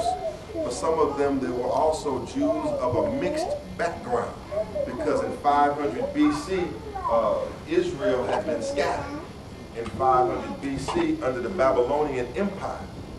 But it makes no difference. Sometimes we know that our opposition does not always come from white people. Our problems don't always come from white people. Sometimes they come from people that look just like us. Is that right? They come from people that look just like you. And they're always, when a new knowledge is on the scene, you as young people can relate. Yeshua, Jesus, was a young man. You know, he wasn't but 33 when he passed. But you today, if you're trying to come up in society, particularly in leadership, you will find hostility or resistance from the older generation. You will find them trying to keep you down, even if you appear to be progressive. So he was attacked by primarily the rabbinical order, the Sanhedrin and the scribes. Scribe means writer, comes from the word scribos, writer, and the Pharisees, the religious order of that day. Similar to the way we are attacked by those who control the media today and under the so-called Jews. So Revelations 2 and 9 says that those who say they are Jews and are not, I will make them of the synagogue of Satan. These people, these are the ones under the Roman Empire who were calling for the death of the black revolutionary Messiah. Because the scripture says that the Roman governor there, Pilate, right? And Pilate said, I don't have a dispute with this man. Is that right? You said, I don't find fault with this man. Why do you keep pressing me to kill this man? And they wouldn't let it go. And Pilate had a situation on his hand where he was going to have an insurrection amongst the so-called Jews there if he didn't put Jesus or Yeshua to death. So it is the same in general today. Whenever there's truth or there's light on the scene, there will always be opposition from an existing order or an existing government. So I say that he caused trouble to the Roman government, but really it was the religious faction that caused him the most trouble today. But we should not despair, and Christian theology tells us not to despair because he was put to death, because there can be no resurrection if there was no crucifixion. There can be no resurrection if there's no crucifixion. If he had not been killed and died, there would be no spreading of his word today, even though that word has been misused and abused by the white man. So he is honored today, and I think that there's much that we can learn. But remember, his ongoing battle today and yesterday was with the rabbinical order, or the scribes and the Pharisees, the so-called Jews. Today, even today, they say he is not a prophet at all. I'm talking about the white Jews now. I'm not talking about the African Hebrew Israelites. Those with true knowledge and those of the Hebrew faith that have the true divine insight understand that Yeshua is the anointed and the appointed one, and they accept him as the head of the Hebrew nation. But you go talk to them boys over there in Israel. You go talk to the Zionists. You go talk to Sharon and the boys. You go talk to the Ashkenazim Jews, the ones who were not in Palestine, but they got it from Europe. Or the Khazar so-called Jews that got it from Germany. Again, we say so-called like you do, brother, because the true Jew, the true original Hebrew from Abraham and Moses is an African. You go talk to them today, they still say the man is not even a prophet, and some of the Jews still today call Jesus a devil. Huh? Black power. I hope that helped you answer some of your questions. But he is a spiritual revolutionary, and what we must understand is that he is a man of African descent or Semitic, and whichever way you want to call it, he wasn't white. Jesus wasn't from Switzerland, Poland, Germany. He wasn't from none of that. He wasn't from England. So you again have to take that picture off of your wall. Take that billboard down in Ghana. Huh? Black power. Black power. Next, right here, over here, King.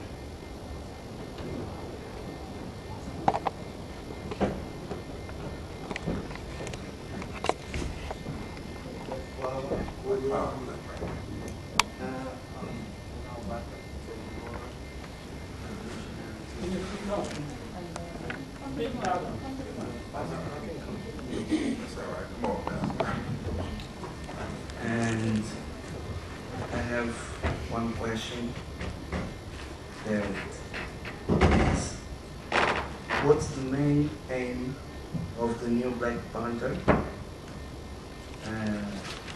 Is free our minds or to get the equal rights in white society, or free our land? Free our minds, equal white society, or free our land? Our land. All right. Because in my view, we are freedom, and we just have to learn how to use it. That's right. Okay, let's give him a hand for his question. And that's a good point, because today what we're teaching in America is that since we have what's called equal rights, even though it's a lot of hypocrisy in there, we say today that we're free enough to get free. Huh? We're free enough to get free. No one is stopping us from organizing. No one is stopping us from meeting together. No one is stopping us from, as individuals, getting our credit together, saving our money and going and buying some land or some property. Huh? I say to all of you today, don't go for these phony credit card schemes on campus. Don't mess your credit up at a young age. Save your money and go out and buy you a piece of land, a piece of property at an early age. But I say that again, no one is stopping us, my brother from Angola, really from getting free. No one is stopping us from organizing. No one is stopping us from building a Pan-Africanist movement. There may be opposition, but it cannot stop us. We have become lazy. We have become complacent. We have become just bourgeois and want to wear fancy clothes and all of it. We have become unconcerned.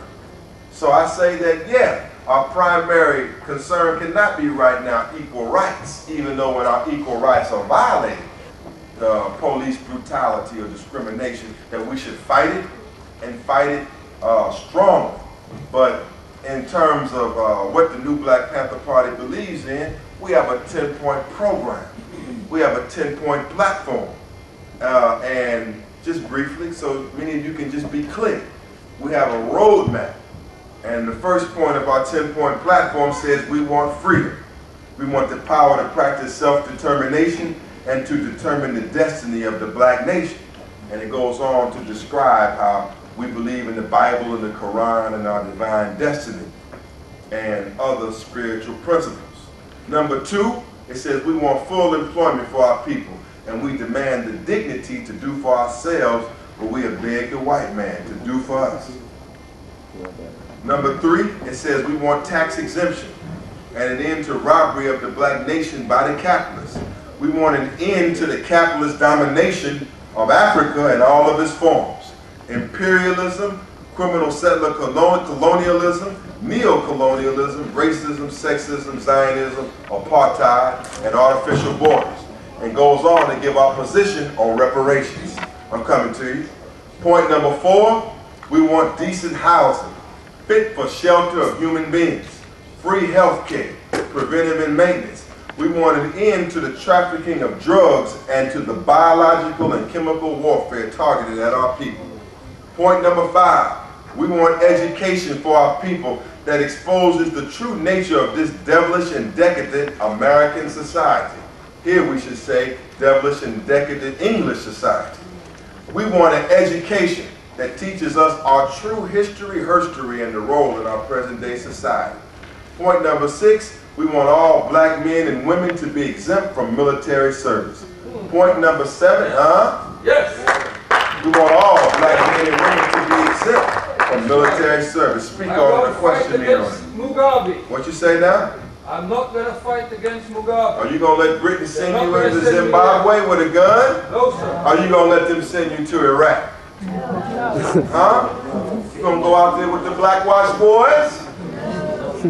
Number 8, we want freedom for all black men and women held in international, military, federal, state, county, city, jails, and prisons. Where's the point number 9? We want all black people brought to trial to be tried in the court by a jury of their peers, or peer group or people from the black community, as defined, in this case, by the white law of the Constitution of the United States. I'm sure it's something similar in the laws of the common law of England. Number 10, we demand an end to the racist death penalty as it applies to black, brown, oppressed people in America. We demand freedom for all political prisoners of black, red, and brown nations. That's our 10-point program, and that's what we're fighting for. Yes, sir. What is our front line? Speak up. What is your front line? Is it in America, UK, Africa? That's a good question. Brothers say, where's our front line? Brother, I say the front lines are everywhere. We have a front line here in England. We have a front line in America. And we're soon hoping to establish more front lines in Africa. Absolutely. Our main focus is what I'm saying. We have a base. Our headquarters is in the capital of Babylon, Washington, D.C., in Babylon, America. But we also have front line. We're moving a front line struggle here in England. Tonight, I'm going to want some of you to join with us. And we're established and have some base in Germany and attempting to establish a further base. We believe we're trying to organize our people all over the planet. So that's where our front lines are. Is that the complete of the question? Yes. So let me say this then. And I'm coming, how many others have questions? You had your hand up first behind him, and then Baba here in the green, and I can't diss my man. Did you ask him? You didn't ask a question. Here, and I can't diss the sister, and I'm coming back here. And I'll move quickly also. But let me say this. We in the new Black Panther Party are trying to build a mass movement. We're trying to build a mass movement. And we're recruiting members and supporters. We're recruiting members and supporters. We want some to join the party. How many think this black man looks drink?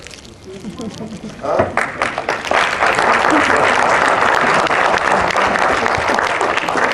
To a member of this organization in the UK, how many will be willing to put on a uniform like this or like mine? Put your black hand down.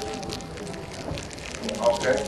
Now, we say this. If you want to join and become a full-fledged member and to wear our beautiful uniforms. We have other uniforms. I had one last night. I had a three-piece African outfit on. We wear that. Others, some of our sisters, because we wear military fatigues, because we know that there are sisters that are soldiers.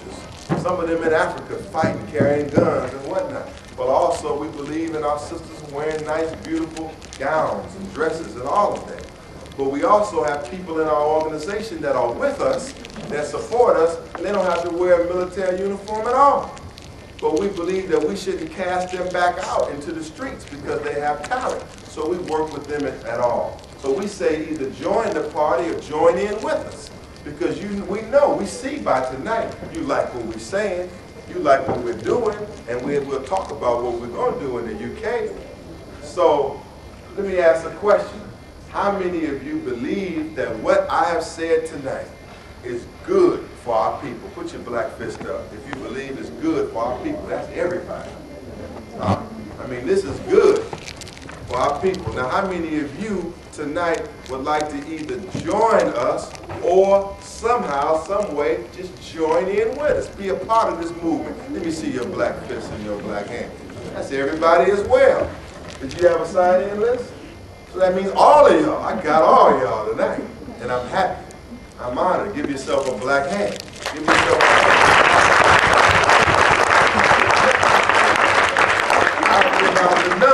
I will give you the cell phone number of the chairman. And we have your number. We'll call you for the meeting. But hey, you call us right away. And he give you the chairman's number here. And we'll see. We should organize a chapter right here on the campus.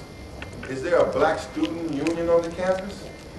Huh? Well, there is one. That's good. Well, I'm sure they're not mad if we have another organization, right? How many would you like to see the new Black Panthers on the campus, huh? But then you stay, well, I just said how many of you would like it. You stay afterwards. If you're a real serious organizer, you stay afterwards. But what we're saying is, and so we can support. It's called the Black Student Union? What's it called? African Caribbean what? Society. Explain how it works. Same thing. Now I'll be scared because this is the first year that we've had full black. Good. But they start to see that this is going to happen. That's not Then true. what's going to happen? No, that's not true. Trust me. Trust me. I've seen this, and I've seen, let me make a point. Let me make a point. Let me say this, my sister. Let me say this. Oh. What'd you say? I said it's not that racist, but antisocial organizations, therefore it cannot be stopped. What's that last statement you said? It can't be stopped? Maybe you say that loud. Cannot be stopped. Say it again, man. Cannot be stopped. Huh? Never limit your mind or your vision on what can be achieved. If you there's too many black students on this campus for them to stop you. I'm seeing black people everywhere. Huh? If you want something on this campus, this is what the struggle was about in the 60s in America. A lot of the struggle was around black student unions and African studies. So I say you can do what you will. Hell, I'm here today. I'm here today, ain't I? You think they didn't know I was coming? You think they didn't go on the internet and on Google and search my name? You think I wouldn't Google? They know I'm here, but they know if they say that they would stop me from coming here, they would have to deal with you. And they don't want to deal with you like that. So they just left me the hell alone. So we'll talk about it, but today we're happy that if you're a member of the African Caribbean Society, stay a member. If you're a member of any other organization, stay a member, but you can also join this. We believe in cross-membership and dual membership. I'm a member of other organizations, even though this is my primary organization. So again, we welcome and thank you for coming out tonight. Barbara, right here, did I say you first? Right behind you, this man in the green. I'm going to keep my answers, I've been told to keep my answers short. Yes. So, before I ask you a question, because a couple of asked you, I put the forward for the sister in front there who said that this is the first year that they at South Bank had a black student union. Yeah?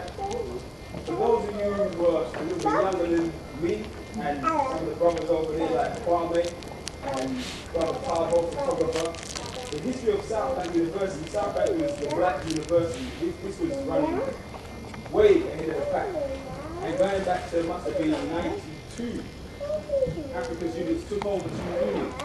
And then we did it again in 94, 95. It was a coalition of African students and Asian Muslim students. And there was all kinds of rumpus going on. And because we didn't have the strength of the students behind us, they picked us off one by one, which kind of leads on to what I'm going to say to you, brother. First and foremost, if we got in here, I don't know, 70 to 100 students, what practical thing can they take out of this meeting today that they can apply at 9:05 tonight and they can implement it tomorrow, so it's real? And number two, out of the 70 to 100 students that's in here today, how do we know how to spot the snake? And when we spot the snake, what should we do with the snakes? Because what I realized over the years of being in different organizations, there's snakes, and they mess it up regularly. And you as a Black Panther man, you know what I'm talking about. I know all about snakes. Yeah? I've been snake bitten. But I would say this, before we get to the point where we become, I would say, paranoid. I'm not saying you're paranoid. I don't want to disturb the atmosphere here where we become unnecessarily accusatory of one another. I say we give all of you all a fair chance tonight. When you're doing something good and you keep going strong, you will see who is with the enemy, because they will rear their head. And every time it looks like you're doing something strong or progressive or righteous or black, that one will come up and try to oppose it. So you will see the snakes. They will bear witness to themselves. So you understand that. But I would say that they cannot stop this. What can you take out of here tonight? I would say number one, I've emphasized it over and over again, is gain a knowledge of yourself. That was in all of the temples of ancient Kemet, man, and I will say woman also, and man, know thyself. If you can't get it in these books here or in these silly syllabuses, I say study Dr. Yusuf Ben Yakinen. I say study Dr. John Henry Clark. I say study J.A. Rogers. I say study Dr. Chancellor Williams. I say study Francis Cress Welsing. One book you should all get. One book you should go on the internet, see if you can order it from America, is, well, it's really two books. Number one is Black Studies by Dr. Maulana Karim. Does anyone have that book? Huh? Can you get that book in the UK? Yes. Where can you get it? American bookshop, any black bookshop in town. Any Black Studies by Dr. Maulana Karim. You say, what, you a black Panther? How are you talking about Karim? Ask me that if you want to. But look, this is one of our foremost scholars. Black Studies contains almost everything we need to know in one book. It gives you ancient African history all the way back to the beginning of time in Kemet, Nubia, Kush, Ethiopia. It gives you more quote-unquote contemporary African civilization in West Africa, dealing with the greatness of West Africa and the Mali empires, the Songhai empires, down to the early Zimbabwe empire. Give you complete African history. Then it gives you African history in America. And it gives you some, I think, African history and presence in Europe. Then it gives you politics. It gives you religion and the origins of religion and blacks in contemporary Islam and Christianity. It's the whole thing is what we need. Black Studies by Dr. Maulana Karim. Also, the Husia. Do they have that here? Yes. The Husia, the sacred text of ancient Kemet. The Husia, H-U-S-I-A. Search it online. Karenga, K-A-R-E-N-G-A. The book Husia, H-U-S-I-A. Why the Husia? Because the Husia gives you the root spiritual knowledge of all religions. How many say they Muslims here? Put your hands up. How many Christians? Put your hands up. How many Hebrews? How How many indigenous African religions, Akan or others? How many just believe? All right. Well, look, some of y'all in a good position because it's not hard to teach you out of what you've been taught. But look, if you go and read the Hosea, it translates the Ma'at.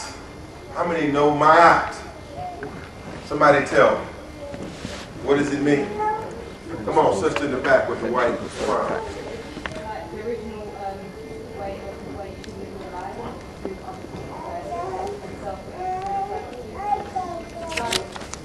the Ma'at is the spiritual wisdom of our foremothers and forefathers, the goddesses and the gods.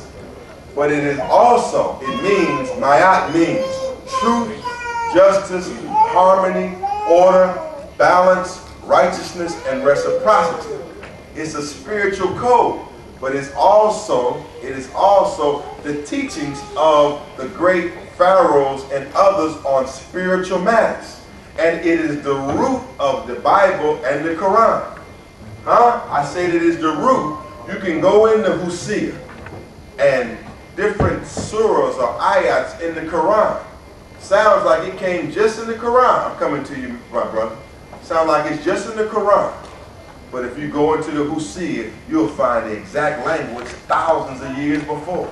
You can go into the Bible and the Ten Commandments. You think the Ten Commandments was given directly to Moses.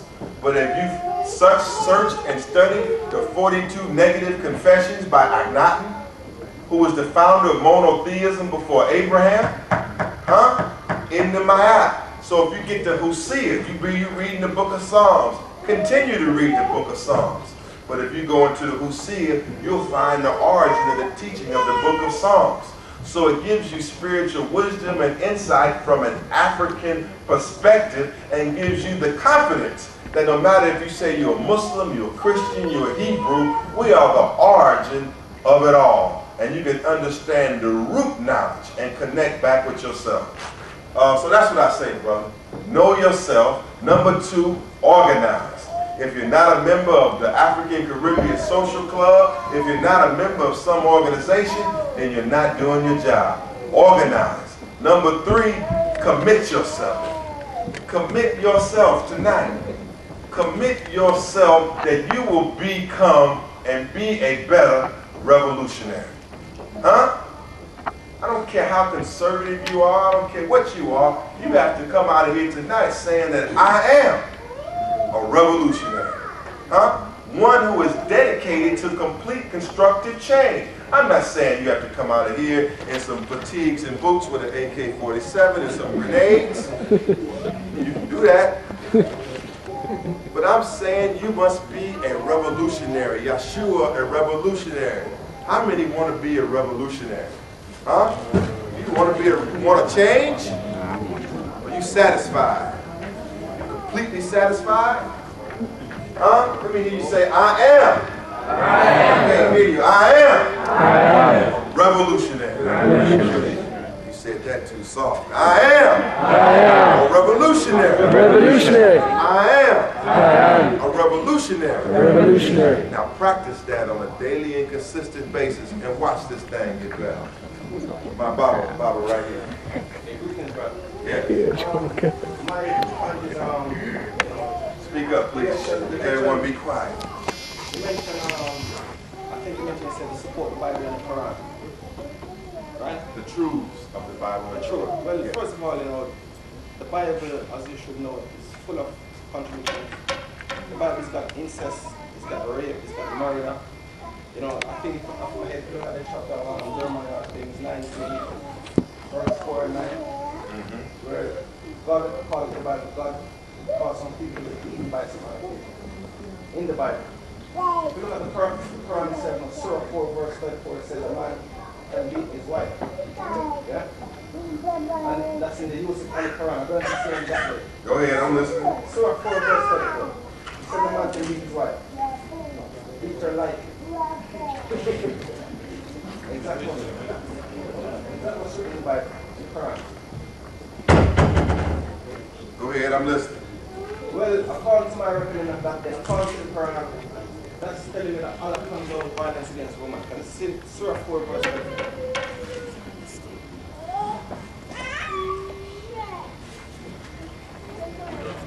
Let me say this, my brother. You right? Let me say this. Your conclusion point on that? What are you saying about Bible? My point is, how can we really support those things when those things, you know, they say the Bible is the word of support them back. Now I know the Creator cannot tell lies, the Creator cannot do evil, the Creator cannot contradict. And the Bible, like I said, is loaded with contradictions. You know what I'm saying? So if we're going to support that Bible, supporting contradiction, supporting things that's really against my... Let me say this. Let me say this. Go ahead. And also, you know, I listen to 10 pints upon a block them home. And the vein that is asking, we want this, I say, revolutionary doesn't ask for nothing. Revolutionary take. You know what I'm saying? So this we want, we're still asking for something, we're still begging for something. I'm not into that. And thirdly, you know, from my understanding, you know, it's a certain person talking about politics and we want to get into parliament. Now how can parliament and politics after 600 years Holocaust in the Western world, where the white man have no intention of freeing African people globally, no intention whatsoever. How can any one singular person in European Parliament benefit us? How can that help us in any way? I see that it can impossibly help us. Okay, let's stop. You raised. I'm trying to keep up with you.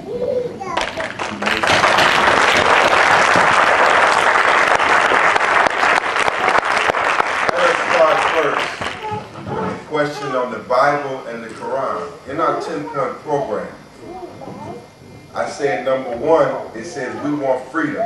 We want the power to practice self-determination and to determine the destiny of our community and the black nation. It goes on to say, we believe in the spiritual high moral code of our ancestors.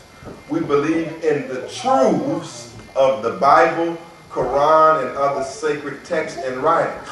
We believe in Ma'at and the principles of Zulu Shabazz. We believe that black people are free until we are able to determine our divine destiny. My brother, we say we believe in the truths of the Bible and the Quran, understanding that the Bible has been tampered with by King James. The Bible has been tampered with. The Bible has been used against us. But guess what? Millions of our people, billions, believe in the Bible. Millions believe in it, and if I come to them and say, Black Power, throw this damn book away, I will lose all of our people. Many of them that can be saved because we have been nourished on the Bible. So do I throw the book away? Or do I know you just hold yourself. Do I throw the book away? Or do I give a divine reinterpretation of the Bible that gives us what? A black liberation theology. I say use the Bible and use the Quran, but they have to be advanced from a black liberation perspective. What do I mean? When you read the Bible and you are speaking or reading in the book of Daniel about the Hebrew boys, this is us in America. Our interpretation of the book of Daniel about the Hebrew boys in America is that is a parallel to our condition in slavery.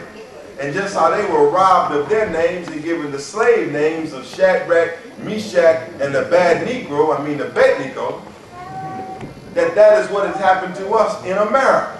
And how the king gave them some poisoned meat. We teach in America is that this is how the white man gave us some poisoned meat, some hog and some pig feet and some chitlins. So we have a divine reinterpretation of the Bible that advances the liberation struggle. We have reinterpreted the Bible. And therefore, when we speak about Jeremiah and Babylon, we teach that the Babylon of the Bible is in fact, and we ain't making this up, we believe that this is the truth. That the Babylon of the Bible is what? Babylon, America. And that America is what? The baby lion. The symbol of England is what? A lion. Huh? And we call America the baby lion or the Babylon. We also teach that from the Bible. And that the Bible says that Babylon was destroyed. Is that right? Yeah, right. That Babylon was destroyed. We teach that Babylon, America, will be destroyed by Almighty God. We teach that America is a modern day Sodom and Gomorrah from the Bible. And that this modern Sodom and Gomorrah, America,